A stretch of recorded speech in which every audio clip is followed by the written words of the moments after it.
오늘 본문 말씀을 보시면 사실상 예레미야서가 51장으로 끝나는 것을 볼 수 있어요. 64절 끝에 예레미야의 말이 이에 끝나니라 이렇게 돼 있고 52장의 말씀은 열왕기하 25장의 말씀하고 굉장히 흡사합니다. 거의 90%가 동일한 내용이고요. 그래서 이제 예레미야 선지자의 말씀에 대하여 더 중요한 신빙성을 더하기 위해서 역사의 기록을 한 장 더 해주었구나 우리가 이렇게 생각할 수 있고요. 그러나 실제로 선지자의 모든 사역과 말씀은 51장으로 끝난다 이렇게 보시면 되겠습니다.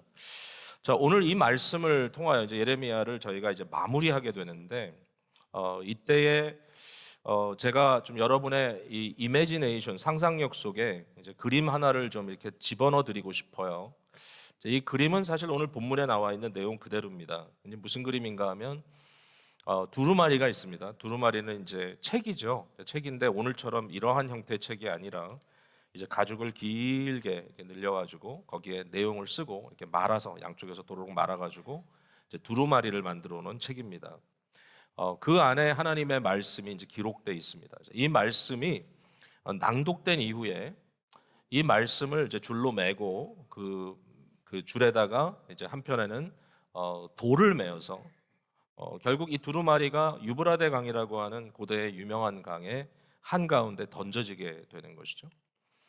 이 두루마리가 이 물속으로 잠겨 들어가면 이제 우리 눈엔 더 이상 보이지 않겠지만 이 말씀의 내용을 낭독받아서 알고 있었던 사람들에게는 이 두루마리에 무슨 글이 써 있는지가 기억날 거고 또 실제로 그 두루마리가 그 강 안에 들어가 있다는 것, 그러니까 이것이 없어진 것이 아니라 거기 있다. 그 내용을 우리가 이제 보시면 바벨론 사람들이 읽기에는 너무나 위험하고 부담스러운 내용이죠. 이것이 감춰진다면 그 강 속에 감춰졌는데 그러나 이 감춰진 것이 없어진 것이 아니라 적어도 이 내용을 아는 사람들에게는 이 말씀이 저기 있고 저기에 변함없이 머물러 있다라는 의미가 될 거예요. 물론 거기에 이제 이 두루마리를 빠뜨린 이유가 이와 같이 이 말씀에 기록된 대로 바벨론이 하나님의 심판 아래 저들이 이렇게 몰락할 것이다라는 그런 의미도 담고 있지만 저는 동시에 이 굉장히 상징적인 이 이미지가 결국 하나님의 말씀이 우리에게 어떤 위치를 차지하고 있는지를 보여준다라고 생각이 돼요. 하나님의 말씀에 이 견고함, 하나님의 말씀에 흔들리지 않음, 하나님의 말씀은 항상 그 자리에 있음. 이 하나님의 영원한 말씀이 있는 그곳에 사실은 나의 삶도 매여 있고, 우리의 인생은 마치 파도 치는 이 바다 위에 또 물 위에 굉장히 혼란스럽게 요동치는 것처럼 보이지만, 그러나 우리의 삶을 이렇게 견고하게 움직이지 않도록 내려놓는 게 있다는 걸 닷을 내린다고 할 수 있겠죠. 배에서 이렇게 앵커를 딱 내려서 그 앵커가 그 바닥에 땅 떨어지는 소리를 듣는 순간 그 앵커에 매어 있는 배는 뭐 흔들린다 할지라도 크게 이탈하지 않고 다른 곳으로 떠내려가지 않습니다. 이와 같이 마치 우리의 삶이 우리 눈에는 당장 보이지 않지만 그러나 이 하나님의 말씀이 마치 그 강 속에 들어가서 증거가 되듯이 이 영원한 하나님의 말씀이 우리를 붙들고 계시기에 그 머릿속에 우리가 담겨져 있는 그림 속에서 나의 인생이 이처럼 하나님의 말씀에 연결되어 견고하구나. 이 생각을 여러분의 마음속에 좀 담아놓고 오늘 말씀을 좀 듣고 적용하시면 좋겠다라는 생각을 하게 됐어요. 자, 내용을 조금 더 풀어보겠습니다. 자, 때는 이제 시드기야 왕 제4년입니다. 시드기야 왕 제4년. 시드기야는 구약 역사에 있어서 이제 이스라엘 유다의 마지막 왕이죠. 시드기야 왕이 11년 차 되던 해에 예루살렘은 함락되고 바벨론에 의하여 완전히 이제 무너지게 되는데요. 이 11년 차 되기 전이니까 이제 4년이니까 이제 중간 정도 됩니다. 실제로 느부갓네살 왕이 그 시드기야 왕 9년 반쯤 되었을 때 이제 예루살렘을 와서 포위하고 1년 반 이후에 완전히 함락시키는, 그러니까 백성들을 완전히 굶어 죽이는 이제 이러한 형태로 전쟁을 치르고 이 전쟁의 결말을 보게 되는데 그 중간쯤에 시드기야가 바벨론으로 호출된 거예요. 느부갓네살 왕이 너 일리 좀 와봐. 시드기야는 원래 이 바벨론에 의해서 느부갓네살에 의해서 세워진 왕이니까 왕이 마음대로 부리는 거죠. 너 일로 좀 와봐. 시드기야가 그 말을 듣고 이 말 그대로 이제 패망한 나라입니다. 패망 아직 예루살렘이 완전히 함락되지 않았지만 사실은 이미 속국이 되어버린 그런 상태에서 이제 바벨론으로 가는데 거기에 한 사람을 데리고 갑니다. 여기 보니까 스라야라고 하는 이름을 가진 사람인데 스라야를 병참감이라고 설명하고 있어요. 병참감 그러니까 무기를 관리하는 일을 맡은 사람입니다. 그러니까 스라야는 이 시드기야 왕의 이 정권 아래 굉장히 중요한 역할을 맡은 사람이 분명한데 이 두 사람을 중심으로 해서 이제 한 팀이 이제 가지 않았겠습니까? 저들이 바벨론에 가서 누구를 만났을까요? 물론 바벨론 왕이 저들을 불렀으니까 왕을 만났을 것이지만 그러나 왕을 만난 것뿐만 아니라 이미 앞서 바벨론에 포로되어 잡혀갔던 유대인들을 만났을 거예요. 그 내용이 사실 전개가 되는 겁니다. 52장으로 넘어가서 28절 이후에 재밌게도 한 2, 3절 안에 느부갓네살이 사로잡아갔던 유대인들의 숫자를 여기에 기록하고 있어요. 한 번에 잡아간 게 아니라 3차로 유배를 보냈는데 유배를 이렇게 당하게 되었는데 마지막 유배는 이제 시드기야 왕 이 패망, 시드기야 왕 10년째 가는 거니까 아직 이루어지지 않은 상태고요. 오늘 본문으로 얘기하면 앞서 두 번 이미 사람들이 실려간 그런 상태가 되겠죠. 이 총수가 어떻게 되냐면은 4,600명이라고 나와 있습니다. 제가 생각했던 것보다는 좀 적은 숫자라는 그런 느낌이 항상 있었어요. 제 생각에는 말씀을 듣다 보면 마치 유다 백성들이 다 끌려간 것 같은데 그렇지는 않고 한 4,600명. 그러나 가장 똘똘한 사람들 대표적으로 다 끌고 갔으니까 이제 남겨진 사람들은 사실은 엄청난 리더십의 백큐이 있었겠죠.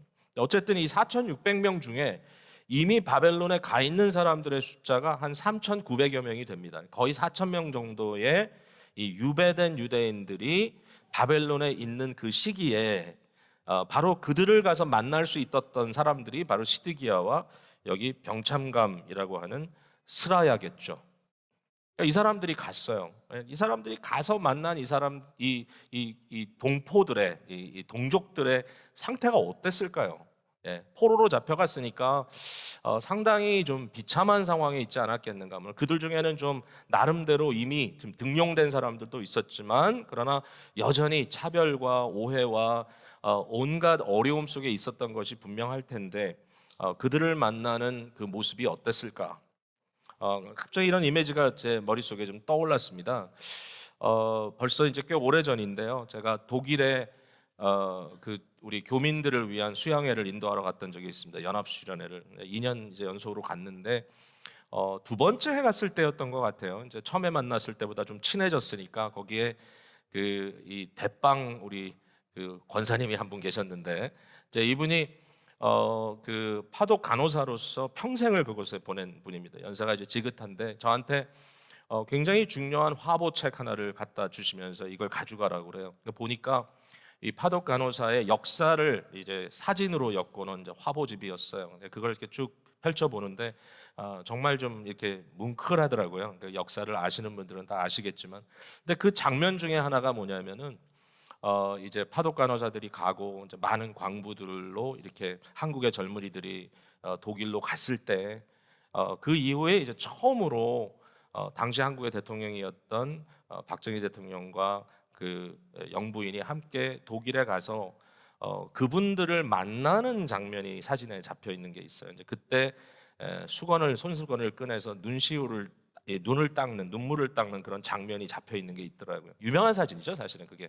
그래서 그때의 이제 그 사진에 잡혀 있는 그 상황, 뭐 이건 누가 대통령이고 누가 영부인이고 그런 이슈가 아니라 이 소위 한국을 대표하는 한 사람이 앞서간 교민들의 그 힘들고 어려운 삶을 보면서 눈물 흘렸던 현장이죠. 뭐 아시는 분들 다 아시겠지만 이제 파독 간호사들이 가셔서 처음에 하셨던 거는 현지 간호사들이 하지 않으려고 하는 일들을 주로 했다 그래요. 그래서 시체들 씻는 거 뭐 정말 끔찍한 그런 것들부터 맡아서 했다고 이렇게 얘기를 들었고 광부들은 또 얼마나 힘들었겠습니까? 이제 그들이 국위선양을 하기 위해서 외화 벌기 위해서 이렇게 보냈는데 그 모습을 보고 함께 울을 수밖에 없었다. 여기 시드기야와 이 스라랴라는 사람이 가서 본 모습이 이제 그런 모습이 아닐까라는 거예요. 굉장히 비통하죠. 다 망했어요. 이제 다 망했어요. 너무 비통합니다. 근데 이 스라야가 가는 길에 예레미야가 그의 손에다 두루마리 하나를 들려줍니다. 이 두루마리를 가져가라. 이 두루마리 책에 뭐가 써 있었을까요? 너무 당연해요. 그러니까 이 예레미야 50장과 51장의 내용이 여기 담겼을 거예요. 예레미야 전체가 아니라 50장과 51장의 내용이 담겼을 것이고, 뭐 짧은 2장 같지만 장이 하나하나가 길어요. 그러니까 꽤 많은 내용이에요. 이 내용이 여기 담겼을 것이고, 그 내용의 핵심적인 건 뭐냐면은 바벨론이 망하리라. 너희가 지금은 바벨론의 노예처럼 살고 있지만 그러나 너희를 붙들고 있는 바벨론이 망할 것이다. 그리고 너희는 하나님의 계획에 따라 연수가 차면 70년의 세월이 차면 너희들은 다시 예루살렘으로 회복될 것이다. 이 놀라운 약속의 말씀이 그들에게 주어진 것이고, 이 말씀을 들었을 때 처음에는 그 사람들의 마음속에 이게 믿어지기가 힘들었을 겁니다. 아니, 지금 바벨론은 신흥국가로 부상하고 있고 온 세상이 바벨론의 권력 아래 벌벌 떨고 있고 느부갓네살을 막을 자가 없는데 결국 이 군대의 기세가 이 애굽까지 들어가서 아프리카 지역까지 점령할 텐데 이 어마어마한 바벨론이 망한다고? 그러나 실제로 그렇습니다. 역사가 그걸 말해주고 있어요. 5, 60년 지난 이후에 메대와 파사에 의해서 망합니다. 이러한 역사가 있을 거라는 것을 예레미야가 미리 얘기를 하는 것이죠. 너희는 여기 있을 것이지만, 여기에서 너의 한 제너레이션이 살게 되겠지만, 그러나 여기가 끝이 아니다. 너와 또 너희의 후손들은 예루살렘으로 회복될 것이고 그것이 나의 뜻이다. 하나님이 이 말씀을 그들에게 전달한 거예요. 이 말을 다 들었어요, 그들이. 그리고 이 말이 들려진 이후에 이 말이 적혀 있는 두루마리를 다시 말아서 거기에 끈을 묶어서 거기에다 돌을 달아서 물속에 던져놓고 이것이 평생 너희들에게 증거가 되리라 라고 말씀하신 거예요. 이게 오늘 본문에 나오는 내용이라고 말할 수 있습니다. 현실과는 너무 거리가 먼 것 같아요. 과연 이걸 우리가 어떻게 생각해야 될 것인가? 그러나 이 병창감의 손에 들려준 무기입니다. 그에게 칼과 창을 들고 갈 수는 없었습니다. 왜냐하면 그렇게 갈 수 있는 입장이 아니었기 때문에. 그러나 그의 손에 들려진 것은 하나님의 말씀이었고 바벨론에 닥칠 모든 재난의 말씀을 거기에 기록해 놓은 것이었어요. 아니, 말에 무슨 힘이 있느냐? 말에 무슨 힘이 있겠어요? 이 말을 처음 사람들의 귀에 들려준 사람은 가난하고 힘없는 패장국의 선지자일 뿐이고, 두루마리라는 것은 불에 태우면 그냥 맥없이 태워져 버릴 것이고, 한번 그 내용을 알려준다 할지라도 그 말을 들을 때 바람에 날려 흩어지듯이 말이라는 것은 사방으로 그냥 흩날려 버릴 수 있는 것이지만, 그러나 하나님의 말씀은 그렇게 설명되어 있지 않아요. 너희가 거듭난 것은 썩어질 씨로 된 것이 아니요 썩지 아니할 씨로 된 것이니 살아있고 항상 있는 하나님의 말씀으로 되었느니라. 베드로 사도가 이 말씀을 우리에게 확증하여 선포했을 때 이 말씀을 무엇을 인용하면서 말씀했느냐? 이사야 40장 8절입니다. 풀은 마르고 꽃은 시드나 우리 하나님의 말씀은 영원히 서리라. 이 말씀은 하나님의 백성들에게 저주의 말씀, 심판의 말씀이 아니라 너희에게 임한 복음의 말씀이라고 얘기했어요. 바벨론에 잡혀있는 포로들에게 이 말씀이 그들에게 복음이 되었고, 이 말씀을 믿는 자들에게 그 상황과 그 삶의 자리를 견디어낼 수 있는 힘이 되었을 겁니다. 그리고 언젠가 저들에게 예루살렘으로 돌아가라라는 명령이 떨어졌을 때 그 말씀이 그들에게는 단순히 우연한 역사의 현실이 아니라 하나님의 말씀이 성취되었다고 하는 기쁨과 감사가 있었을 것이고, 그 때문에 지난주의 말씀처럼 눈물을 흘리며 예루살렘으로 돌아가게 되었을 거예요. 바벨론에 포로되었던 자들과 우리의 삶이 어떻게 연결되어 있습니까? 구약의 이 바벨론 포로기와 오늘날 우리의 삶이 어떻게 연결되어 있을까요? 상당히 연결되어 있다라고 베드로 사도는 얘기합니다. 우리의 삶을 저들과 함께 유배된 자들처럼 설명합니다. 흩어진 나그네, 엑사일입니다. 흩어진 나그네, 우리도 그렇다는 것이죠. 왜? 분명 우리도 하나님 나라의 시민이고 우리가 하나님 나라의 백성으로 살고 있지만, 그러나 이 땅에 보냄받은 자들로서 우리는 여기에서 일정한 기간을 나그네처럼 지나갑니다. 거류민입니다. 거류민. 여기에 거류하는 사람들입니다. 여러분, 그렇게 생각 안 하실 수 있겠어요? 아니, 그게 무슨 얘기예요? 미국은 우리가 오랫동안 심지어는 영원토록 살 땅인데. 근데 그렇지 않아요. 왜냐하면 우리 각자의 인생을 놓고 봤을 때 사실은 바벨론에 포로되었던 자들에게 주었던 70년이라는 시간과 우리의 인생의 시간이 그렇게 크게 다르지가 않아요. 70년 정도 잘 살면 됩니다. 80년, 100년을 산다고 하지만 사실은 삶의 질을 따졌을 때 우리가 나름 우리에게 주어진 그 은혜 가운데 힘차게 열심히 살 수 있는 연수가 그렇게 많지는 않아요. 70년 정도면 족하다. 앞뒤로 이렇게 제하고. 여러분 오래 사시기 바랍니다만은 제가 오래 사시지 말란 얘기가, 오래 사시지만 그러나 실제로 생각해 보면 70년 정도의 삶을 우리가 정말 이 세상에서 열심히 활동하며 살 수 있다면 참 귀하다. 근데 그 시간을 바벨론에 포로된 자들에게 주었던 것이고 우리에게도 그만한 시간이 주어진 거예요. 이러한 상황 속에서 우리는 흩어진 나그네입니다. 우리는 하나님의 나라의 시민이지만 그러나 동시에 여기에서 살고 있는 자들이란 말이죠. 자, 오늘 말씀의 내용은 사실은 예레미야서 전체를 이렇게 묶어주는 것과 비슷한데요. 오늘 내용을 통해서 저는 여러분에게 이 말씀을 드리고 싶어요. 두 가지 자세를 다 붙잡으라는 겁니다. 두 가지 자세를 다 붙잡아라. 무슨 자세를 얘기합니까? 첫 번째는요, 성실한 시민으로 살라는 겁니다. 여러분에게 주어진 그 수십 년의 그 삶을 여러분 최선을 다해서 성실하게 살아라라는 거예요. 이 말씀은 예레미야를 통해서 바벨론에 포로되었던 자들에게 주었던 말씀과 동일해요. 예레미야 29장 말씀이죠. 이미 우리가 이전에 읽었습니다. 5절 이후의 말씀을 제가 한번 읽어볼게요. 너희는 거기 가서 집을 짓고 거기에 살며 텃밭을 만들고 그 열매를 먹으라. 아내를 맞이하여 자녀를 낳으며 너희 아들들이 아내를 맞이하여 너희 딸이 남편을 맞아 그들로 자녀를 낳게 하여 너희가 거기에서 번성하고 줄어들지 아니하게 하라. 너희는 내가 사로잡혀 가게 한 그 성읍의 평안을 구하고 그를 위하여 여호와께 기도하라. 이는 그 성읍이 평안함으로 너희도 평안할 것임이니라. 여러분, 이 말씀 잘 들으셨죠? 하나님께서 이스라엘 백성들에게, 유대 백성들에게 가라, 내가 너희를 보낸다. 너희가 유배지로 가지만 그러나 그것이 너희에게 절망이 아니다. 가서 70여 년 동안 내가 너희들에게 그 시간을 거기에서 줄 터인데 거기에서 열심히 살아라.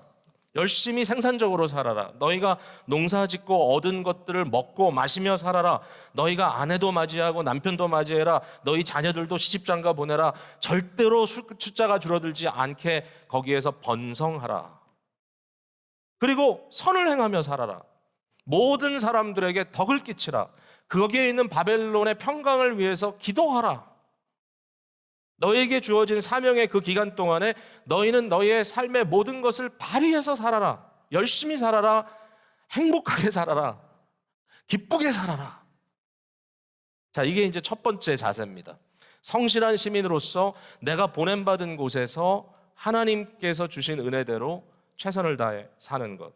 그러나 두 번째가 또 있습니다. 두 번째 자세. 그건 뭐냐면은 언제든지 떠날 준비를 하고 살아라라는 것입니다. 예레미야 51장에 이 모든 바벨론에 대한 이 심판의 말씀을 하시면서 나의 백성들아 이렇게 얘기합니다. 45절에 나의 백성들아 너희는 그 중에서 나와 각기 여호와의 진노를 피하라. 그 중에서 나오라. 내가 언젠가 너를 나오라고 할 때 보라 그날이 이르리니 그날이 되었을 때 이제는 내가 너무나 나의 짐도 많아지고 나의 가족도 많아지고 여기에 나의 살 근거도 많아졌기에 나는 여기 살겠습니다 하지 말고 그때가 되면 너희는 속히 나오라. 언제든지 떠날 준비를 하고 살아라. 인생에 주어진 날들을 살아갈 때 우리에게 주어진 그 날들을 정말 힘차게 힘있게 보람있게 생산적으로 살아야 되는 건 맞아요. 그러나 동시에 저희에게 필요한 자세는 뭐냐면 우리의 발을 좀 가볍게 하는 겁니다. 이사를 갈 거다라고 생각하는 사람들은요, 일반적으로 자기 집에 살고 있다 할지라도 그 집에다가 무거운 아주 이사 가기 너무 힘든 것들을 갖다 채워놓지 않습니다. 왜냐하면 이사 갈 날이 있을 거라는 것을 예측하고 있기 때문이죠. 제가 목회자로서 살아오면서 한 가지 제 마음속에 좀 항상 기억하고 있는 것은 뭐냐면, 절대로 내 발이 무거워져서는 안 되겠다.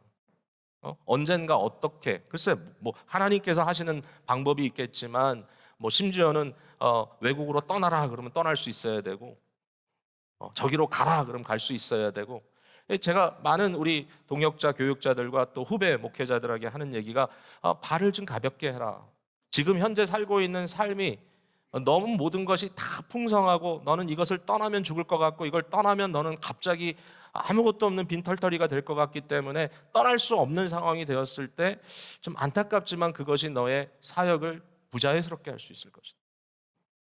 가끔은 우리가 그런 문제, 소위 현실적인 문제 때문에 좀 비겁해지기도 하고 비굴해지기도 하고 그런 상황이 벌어질 수 있다면, 그것은 사실은 성도들에게 하나님께서 원하시는 바가 아닐 것 같아요.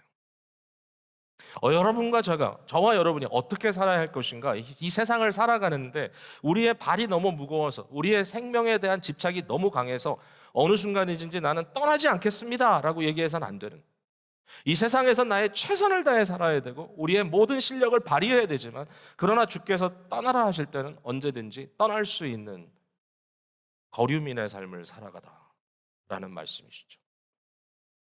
예수님께서 이렇게 말씀하셨어요. 우리가 세상에 있지만 세상에 속한 자가 아니라는 것을.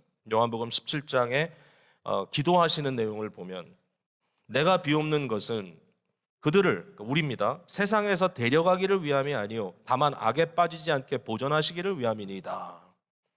우리가 세상에서 살기를 원하셨어요. 이 세상에서 다만 악에 빠지지 아니하고 하나님의 은혜로 보존되기를 원하셨어요.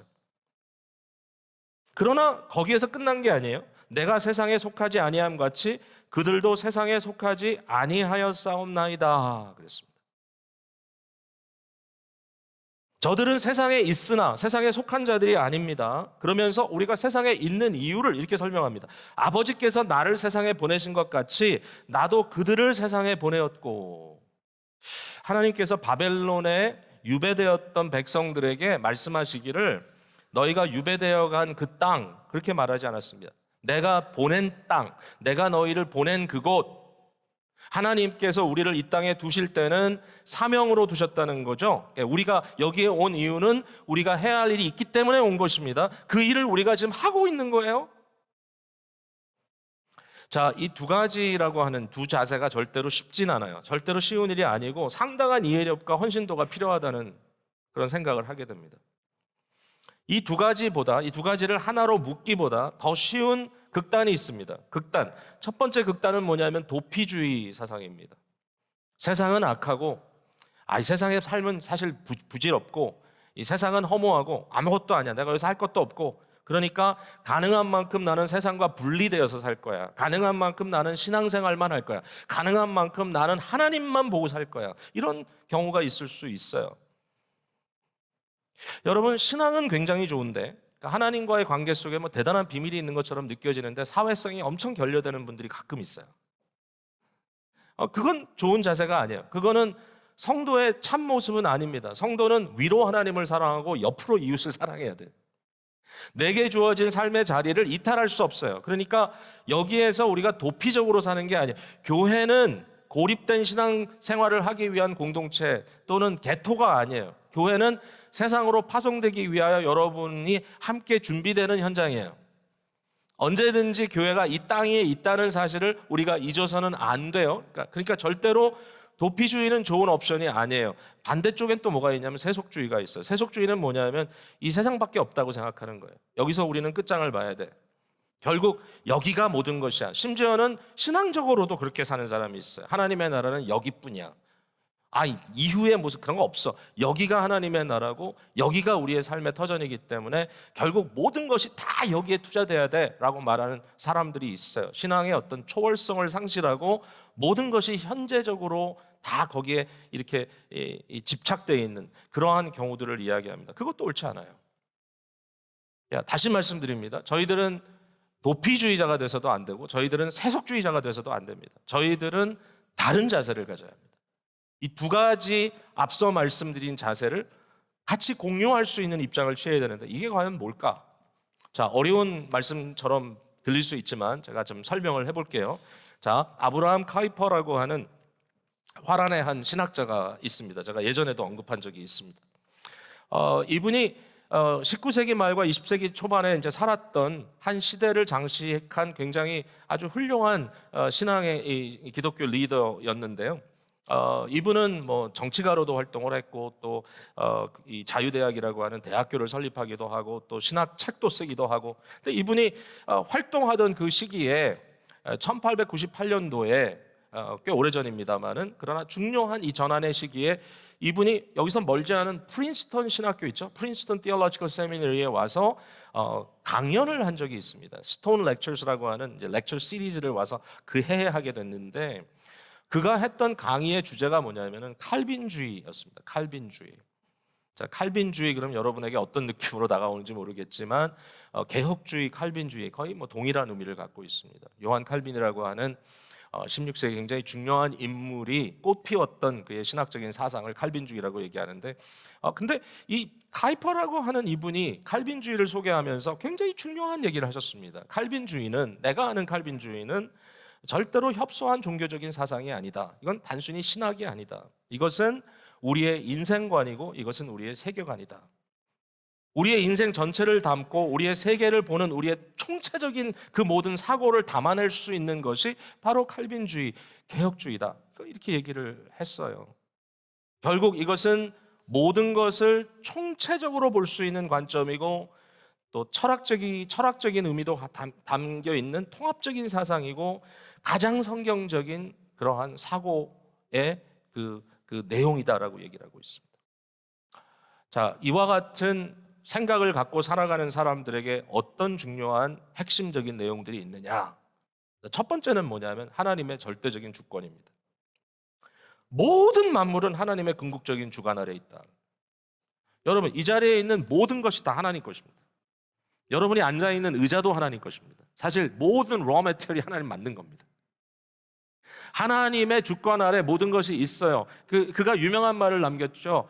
이 세상에 단 한 인치라도, 이 세상에 단 한 센티미터라도 그리스도께서 보시면 내 것이 아니라고 하는 곳은 없다. 저와 여러분 모두 우리의 모든 것, 심지어는 우리의 머리카락마저도 세시는 하나님의 그 세심함 속에 모든 것이 다 하나님의 주권 아래 있다라고 하는 것, 그러므로 그 주권을 넘어가거나 주권을 피해갈 수 있는 현실은 하나도 없다. 우리의 삶의 모든 겁니다, 여러분. 모든 것, 우리가 무엇을 하든지 매 시간, 매 때, 어디에 있든지 어떤 생각을 하든지 모든 것은 다 하나님의 주권 아래 있다. 뿐만 아니라 이러한 주권이 사람들이 살고 있는 중요한 영역 속에 역사하고 있다고 그는 믿었습니다. 교회뿐만 아니라 심지어는 국가가 뭐 종교적인 국가가 되라는 얘기가 아니고요. 국가를 운영하는 이 공권에게는 그들에게는 무력이 주어져 있습니다. 칼도 주어져 있고 그들에게는 총도 주어져 있죠. 이것을 가지고 있는, 권력을 가지고 있는 국가가 무엇을 해야 될 것인가 라고 했을 때 온 우주를 채우고 있는 하나님의 그 도덕적 성품, 그의 공의로움, 그의 선하심, 그가 가지고 있는 진실되심, 이러한 중요한 이 도덕적 캐릭터들이 인정되고 그것이 법에 쓰여지고 그것이 그들의 양심에 역사하여서 무슨 일이 벌어지죠? 권력자들이 자기의 권력, 자기의 쟁취, 자기의 성취를 위해서 모든 것들을 자기를 목적으로 해서 쓰는 것이 아니라 모든 시민들이 평안하게 살 수 있도록, 모든 시민들이 자기에게 맡겨진 일들에 전심할 수 있도록, 딴 걱정하지 말고 모든 시민들이 자기에게 주어진 은사를 마음껏 발휘하고 살아갈 수 있도록 그러한 영역과 공간을 만들어주는 일을 국가가 맡았다. 그것도 역시 하나님의 주권 아래 있는 것이다. 기독교가 지배하고 이런 얘기가 아니라 창조주 하나님, 결국 우리가 믿는 하나님이죠. 그 하나님이 각 나라의 국가들도 세우시고 거기에 주권자들을 세우셔서 이와 같이 공적인 일을 하도록 하셨다. 가정도 마찬가지죠. 우리에게 주어진 가정, 어머니, 아버지, 여러분 부모 맘대로 하는 거 아닙니다. 왜냐하면 우리도 하나님의 주권 아래에 있기 때문에. 아버지는 하나님의 종입니다. 어머니도 하나님의 종입니다. 자녀들은 하나님의 자녀고 백성입니다. 그 가정을 내가 어떻게 운영해 가야 될 것인가? 내 가정을 위해서 어떻게 일을 하고 그들을 위해서 모든 것을 베풀 수 있을까? 이 모든 것도 하나님의 주권 아래에 있다.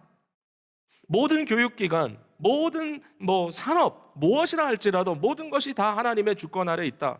이분은 심지어 이런 얘기도 했어요. 학문도 여러 가지 영역이 있잖아요. 각자의 영역이 있다. 신학은 신학대로, 문학은 문학대로, 역사는 역사대로, 철학은 철학대로, 과학은 과학대로, 모든 기술 영역은 기술 영역대로. 여러분, 신학이 과학을 지배하지 않습니다. 과학이 신학을 지배하지도 않습니다. 각자 주어진 방법론과 자기의 방식대로, 자기의 사고하는 능력대로 그 모든 일을 해야 합니다. 여러분, 해야 하지만 중요한 건 뭐냐면 이 모든 것은 여전히 하나님의 주권 아래에 있다는 겁니다. 자기의 방식대로, 자기의 어떤 그 목적대로 그 일을 수행하는 것은 맞지만, 그러나 이 모든 것이 하나님의 주권 아래에 있다는 사상이 칼빈주의다. 이 모든 것이 왜 가능할까요? 이 모든 것이 가능한 이유는 결국은 모든 사람에게 문화명령을 주셨기 때문입니다. 창세기 1장 28절에 생육하고 번성하라, 땅에 충만하라, 땅을 정복하라, 모든 생물을 다스리라. 그러니까 하나님의 형상대로 지음받은 모든 인간들에게 하나님께서 문화명령을 주셨을 때 우리에게 모든 것을 충만히 채워라. 그리고 이 모든 것을 질서 있게 만들어가라. 인간에게 주어진 이 명령이 기본이기 때문에 이것은 신자건 불신자건 하나님의 형상으로 지음받은 인간이라면 저들의 마음속에 깨달음이 있건 없건 해야 할 의무다라는 것입니다. 인간이기 때문에. 이러한 문화의 명령이 특별히 크리스찬들에게는 더 깊숙이 이해돼야 됩니다. 왜? 우리가 그 하나님을 아니까요. 여러분, 모든 게 다 하나님 겁니다. 제가 이런 얘기도 처음 드린 게 절대로 아닐 텐데 모든 불신자의 삶들을 보면 불신자들이 모르니까 자기네들이 지금 어디에 있는지 무엇을 하는지 잘 깨닫지 못하기 때문에 마치 그들은 뭐와 같다 이렇게 설명을 했냐면 마치 남의 뒷뜰에서 피크닉을 하는 사람들 같다. 남의 뒷뜰, 왜 남의 뒷뜰입니까? 하나님의 뜰인데 하나님의 뜰인지 알지 못하고 남의 집에 들어가서 자기가 피크닉을 하는 거예요. 그리고 이게 누구 집인지도 몰라요. 크리스찬들은 안 그래요. 크리스찬들은 피크닉을 해요. 어디서? 하나님의 뜰에서. 우리는 하나님의 나라에서 살아요. 하나님의 세상에서 살아요. 그리고 그것이 하나님의 것임을 우리는 알고 인정하고 그것을 하나님께 고백하며 살아요. 이게 크리스찬의 놀라운 깨달음이에요. 그렇다고 해서 불신자는 그렇게 안 사는 게 아니에요. 모르고 사는 거예요, 그냥. 하나님이 일반 은총이라고 하는 놀라운 은총 속에 불신자들도 살아갈 수 있도록 허락하셨어요. 그들은 은혜 가운데 사는 거예요. 창조주 하나님의. 그러나 깨닫지 못하는 게 안타까울 뿐이에요. 언젠가 하나님께서 모든 세상을 완성시키실 거예요. 그리고 하나님의 나라가 결국 임하는 그 날이 도래할 겁니다. 자, 여러분, 마지막으로 여기에 아브라함 카이퍼가 강조한 건 뭐냐면, 문화명령도 사실이고 일반 은총도 사실이고 모든 것이 하나님의 주권 아래에 있는 것도 사실이지만 우리가 꼭 기억해야 될 것은 뭐냐면 현세를 살아가는 우리에게 이것이 꼭 인정돼야 된다. 뭐냐면 하나님의 나라와 세상 나라 사이에는 영적인 대립선이 있다. 근본적인 영적 대립. 다르다는 거예요. 영적인 이 선이 있다는 거예요. 우리가 크리스찬으로서 모든 것을 누리며 모든 것을 하며 살고 있지만 그러나 이 세상은 하나님의 나라와 다르다는 걸 알아야 돼. 뭐가 다르냐? 핵심이 뭐냐? 하나님의 나라는 하나님의 주권을 인정하고 하나님의 영광을 위하여 세워지는 나라지만 이 세상의 나라는 하나님의 주권을 인정하지 않고 사람의 영광을 위하여 자기의 영광을 구하며 세워지는 나라. 이게 모든 사람 안에, 모든 사회 속에, 모든 집단 안에 동시에 나타날 수 있어요. 우리는 어느 편에 있죠? 하나님의 나라에 있습니다. 그리고 세상을 바라봅니다. 세상이 영적 대립선에서 지금 물러나 있다고 하는 그 부분을 보면서 우리는 안타까워하고 어떻게 해서든지 그들이 주님을 알고 주님을 영접할 수 있는 단계까지 나가기를 기도하고 간구해야 합니다. 바벨론의 평강을 위해서 기도해야 합니다. 그러나 이것을 인정하고 가야 된다는 말씀이에요. 자, 이 이중적 구조 속에 성도와 교회가 해야 할 일은 무엇인가? 저는 오늘 말씀을 통해서 여기에 다시 한번 중요한 강조점을 이야기할 수밖에 없어요. 우리에게 주어진 것은 하나님의 말씀이다. 하나님의 말씀이 우리에게 주어진 무기이다. 병장감의 손에 들려진 것은 하나님의 말씀이었어요. 굉장한 상징이라고 생각해요. 그는 세상의 무기를 만지는 사람이었지만 이 순간에는 하나님의 종에 의하여 말씀의 메신저로 보냄을 받았고, 그가 그 말씀을 들고 갔을 때 그 말씀에 무슨 힘이 있어요? 그러나 그것이 모든 거예요. 새언약 공동체인 저와 여러분에게도 하나님의 말씀이 성령의 검입니다. 하나님의 전신갑주를 입으라. 이 세상을 살아가는 저와 여러분에게 성령의 검, 곧 하나님의 말씀을 가지라라고 말씀하고 계십니다. 이 말씀이 우리에게 확신이 된다는 이야기입니다. 정말 그래요. 하나님을 거부하고 자기의 영광을 구하며 사는 자들에게는 이 말씀은 심판의 말씀이 될 것이고, 하나님을 사랑하고 하나님의 시간을 기다리며 참고 견디는 자들에게는 생명의 말씀이 될 것입니다. 말씀의 위력이 우리에게 힘이 되고 우리의 유일한 무기가 됩니다. 이 말씀의 위력은 어떤 건가요? 말씀의 위력은 하나님의 약속은 절대로 땅에 떨어지지 않는다는 거예요. 이 말씀의 위력은 뭡니까? 진리는 절대로 망하지 않는다는 거예요. 여러분, 모든 진리는 하나님의 진리입니다. 여러분이 소위 신앙적이던 협소한 의미에서의 신앙 밖의 일이던 간에 여러분이 어떤 사실을 알고 있다면, 그 사실이 진실이라면, 그 사실이 정말 말 그대로 팩트라면 그건 하나님의 사실입니다. 잠시는 거짓된 것이 성행하고 거짓된 것이 도리어 힘을 얻는 것처럼 보일 때도 있지만, 우리가 아는 것은 절대로 그것이 끝까지 갈 수 없다는 겁니다. 거짓은 분명히 무너집니다. 하나님의 진리는 반드시 끝까지 갑니다. 이게 말씀의 힘이에요. 여러분, 그러니까 우리는 거짓의 편에 설 수가 없어요. 우리가 아무리 당장 급하다고 해서 거짓말에 의존해서 살 수가 없어요. 우리는 거짓된 것을 가지고 사람들 앞에 내보이고 과시할 수가 없어요. 왜냐하면 우리는 진리를 아는 사람이고 진리의 힘을 알고 있는 사람들이기 때문에 그래요. 말씀은요, 아무리 짓밟으려고 해도 짓밟히지 않아요. 말씀은 영원해. 모든 육체는 풀과 같고 모든 영광은 풀의 꽃과 같으니 풀은 마르고 꽃은 떨어지되 오직 주의 말씀은 세세토록 있도다. 이것이 너희에게 전해진 복음의 말씀이다라고 말씀하셨어요. 왜 복음입니까? 우리에게 왜 좋은 소식이죠? 하나님이 다스리신다. Our God reigns. 왜 복음입니까? 그리스도 예수 안에서 하나님은 그의 구원을 완성시키실 것이고, 우리는 그 과정 속에 있는 것이고, 그리스도 예수 안에 있는 하나님의 사랑에서 우리를 끊을 자는 아무것도 없어요. 과거도 현재도 미래도 없어요. 그 무엇도, 죽음도 우리를 하나님의 사랑에서 끊을 자가 없어요. 이게 우리의 확신이고 이게 우리의 복음이에요. 창조주 하나님을 대적하는 모든 세상의 도전들이 있다 할지라도 그것은 임시적인 것이에요. 결국은 깊고 높고 위대한 하나님의 진리 속으로 영입되어지든지 아니면 필터 아웃돼서 다 땅으로 떨어지든지, 이 세상의 모든 것들 중에 진리에 속한 것, 의에 속한 것, 이 세상의 모든 것들 중에 하나님이 인정하시는 아름다움에 속한 것들은 전부 다 하나님의 나라로 들어갈 거예요. 그러나 악에 속한 것, 하나님을 거부했던 것, 어글리한 것, 이 세상에 정말 추하고 더러운 것들은 다 필터 돼가지고 결국 다 지옥으로 떨어질 거예요. 하나님께서 그가 하나님의 나라로 들이실 모든 아름다운 것들을 예비하고 계시다고 믿습니다. 저와 여러분도 그 일을 위하여 예비되고 있다고 믿습니다. 그 하나님의 나라에 다 들어갈 겁니다. 이 땅에 살면서 그러므로 우리는 두려워하지 말아야 되는 것이죠. 우리가 하고 있는 매일매일의 삶도 하나님의 나라에서 여전히 의미가 있다. 왜? 하나님의 주권 아래 있기 때문에. 그걸 인정하고 가야 될 것입니다. 자, 말씀을 맺습니다. 여러분, 몇 가지 다시 확인할게요. 첫 번째, 하나님이 주권자구나. 절대로 잊지 마세요. 내가 주권자가 아니다. 하나님이 주권자이다. 나의 삶과 하나님의 창조하신 만물의 목적은 나의 영광 또는 우상에게 돌려질 영광이 아니고 오직 솔리데오 글로리아, 하나님께만 드려질 영광이다. 여러분, 요한 사바스찬 바하가 악보를 마치고 나서 꼭 뒤에다가 솔리데오 글로리아, 오직 하나님께만 영광이라고 썼어요.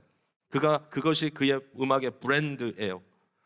여러분, 저와 여러분의 가정의 브랜드가 뭡니까? 솔리데오 글로리아. 우리 교회 브랜드가 뭡니까? 솔리데오 글로리아. 여러분, 한 사람 한 사람의 브랜드가 뭘까요? 솔리데오 글로리아. 그것 갖고 사세요. 자, 그 다음에 또 우리 인생에, 우리 세상에 어떤 일이 벌어진다 할지라도 하나님의 약속은 반드시 이루어진다. 사나 죽으나 우린 주의 것입니다. 아무리 지금 내가 힘든 상황에 처했다 할지라도 결국 하나님의 약속은 이루어진다. 유브라데 강 속에 하나님의 말씀은 그 자리에 지키고 있다. 세월은 흘러가지만, 물은 흘러가지만 하나님의 말씀은 그 자리 여전히 있다. 하나님의 약속은 반드시 이루어집니다. 한 가지만 더 말씀드릴게요. 그건 뭐냐면 현재 우리가 당한 상황에 대해서 너무 두려워하지 말고 지금 주어진 상황 속에서 믿고 최선을 다해 사세요. 여러분의 베스트를 드리세요. 지금 이 순간에 아니 나는 병들어 있는데 병든 상태에서 베스트를 사세요. 나는 지금 치료 중인데 치료하는 가운데 오늘을 최고의 날로 보내세요. 여러분 나는 지금 실직 중인데 직업도 하나님께서 주시겠죠. 미래에 내가 직장을 다시 회복하고 나면 그때는 좀 기지개를 펴고 살까? 아니요. 지금 오늘 재밌게 사세요. 믿고 사세요. 오늘을 사세요. 제가 생각을 해보니까 인생의 프라임이라는 게 뭐 그렇게 뭐 길지 않아요. 죄송합니다. 제가 이제 요만큼 왔는데 돌이켜 보니까 저는 항상 그렇게 생각했거든요. 30대는 또 40대를 준비하고 40대는 또 50대를 준비하고 50대는 또 뭐 60대를 준비하고 그렇게 가다 보니까 계속 준비만 하고 여기까지 왔나 그런 생각이 들 수도 있어요. 근데 그게 아니에요. 20대는 20대가 여러분에게 프라임이고 30대는 30대가 프라임이고 40대는 40대가 프라임이에요. 아이들 키우느라고 힘들어. 나 지금 너무 어려워. 얘네들 다 크면 좀 이것저것 할 수 있지 않을까? 아니에요. 지금 아이들과 보내는 그 시간이 나중에 사진 뒤적이면서 눈물을 흘리는 그 순간이라고요. 그러니까 모든 순간, 매 순간, 지금 내게 주어진 순간 은퇴하셨습니까? 누리세요.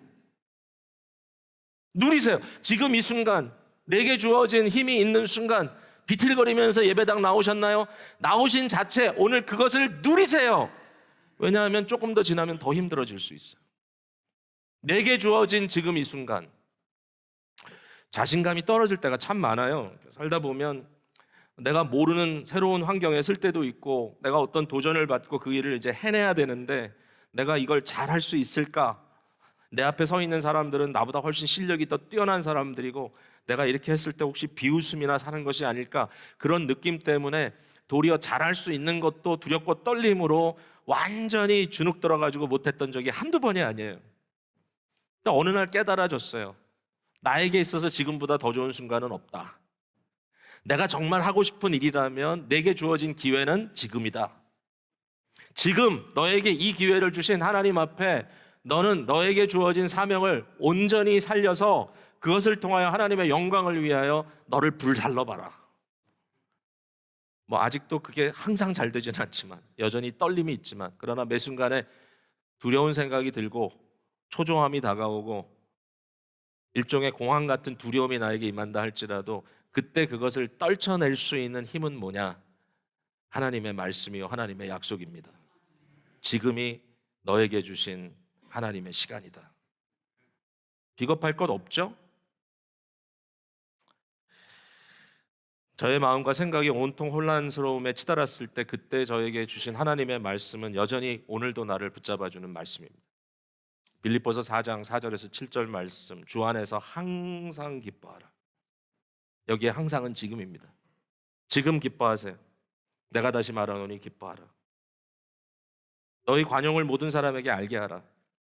주께서 가까우시니라. 째째하게 살지 말고 내가 좀 더 가지면 달라지겠지. 아니요. 하나님께서 여러분에게 그 무엇을 주신다면 그것은 여러분의 복의 유통을 통해서 많은 사람들이 복되게 하기 위함입니다. 자식이 잘 되기 위해서 돈을 버는 부모의 발걸음은 그렇게 비참하지 않습니다. 도리어 기쁩니다. 목적이 없이 내가 혼자 잘 먹고 잘 살기 위해서 버는 돈은 그렇게 달지 않습니다. 사실은 그것이 뭔가 내가 왜 사나? 라는 질문이 생기기도 합니다. 그러나 너희 관용을 모든 사람에게 알게 하라. 주께서 가까우시니라. 아무것도 염려하지 말고 다만 모든 일에 기도와 간구로 너희 구할 것을 감사함으로 하나님께 아뢰라. 주님, 저 힘들어요. 주님, 저 지금 너무 어렵습니다. 기도와 간구로 너희 구할 것을 그러나 감사함으로 주님 기도할 수 있어 감사합니다. 하나님 내 기도를 들어주시니 감사합니다. 내가 지금도 하나님과 함께 있으니 감사합니다. 그리고 벌떡 일어나서 세상을 향하여 가세요. 그리하면 모든 지각에 뛰어난 하나님의 평강이 그리스도 예수 안에서 너희 마음과 생각을 지키시리라. 믿고 가는 겁니다. 시편 62편의 말씀. 나의 영혼이 잠잠히 하나님만 바라며 나의 구원이 그에게서 나는도다. 오직 그만이 나의 반석이시요 나의 구원이시요 나의 요새이시니. 오직 그분만이, 주님의 말씀만이 내가 내릴 다시요 굳건하게 나를 붙들어 줄 그것이기 때문에 결론이 뭐죠? 내가 크게 흔들리지 아니하리로다. 오늘도 이 말씀이 여러분을 지배하게 되기를 주님의 이름으로 축복합니다.